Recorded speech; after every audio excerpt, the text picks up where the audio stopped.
در پی بارندگی‌های شدید و سرازیر شدن سیلاب‌های ویرانگر در ولسوالی‌های تشکان، تگاب، وردوچ، ارگو، کوهستان، یاوان و یفتل پایان ولایت بدخشان خسارات جانی و مالی به مردم این ولسوالی‌ها به بار آورده است. از بین رفتن 200 خانه، بسته شدن راه‌های مواصلاتی، تخریب پل‌ها موردی است که در اثر سرازیر شدن سیلاب‌ها در ولسوالی تشکان از بین رفته است. با اثر باران‌های شدید بسیار سیل مدهش در ولسوالی تشکان سرازیر شد در دو تگاب دیوستایان و تگاب غوریسنگ که به اثر سیلاب‌های شدید تقریبا در حدود 200 خانه مسکونی مکمل از بین رفت و از استفاده برآمد.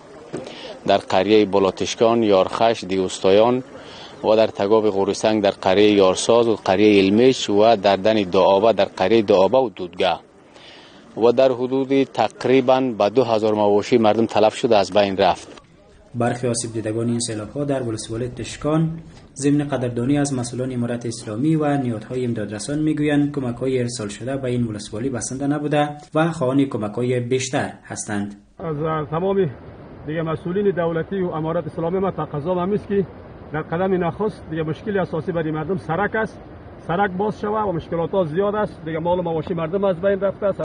همزمان با این لوی درستیز قوای مسلح کشور به هدف کمک و بازدید با آسیب دیدگان این سیلاب‌ها به ولسوالی تشکان این ولایت سفر نموده است.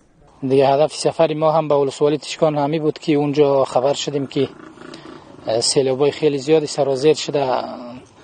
دیگه به اثر اون سیلاب‌ها خانه‌های مسکونی مردم، مواشی، کشت و زراعت، پول و پلچک، مدارس، مکاتب و برق‌های کوچک که اونجا بوده همه تخریب شده. به او اساس دیگه چون قضیه بزرگتر و کلانتر بود باز ما خودمان اونجا سفر کردیم تا اینکه اما موقعیت حادثه را از نزدیک خودمان ببینیم. همساله باشندگان ولایت بدخشان گویا سرازیر شدن سیلاب‌های ویرانگر، از بین رفتن خانه‌های مسکونی و ده‌ها موارد دیگر بوده، اما امسال نگرانی از سرازیر شدن سیلاب‌ها در این ولایت بیشتر شده است.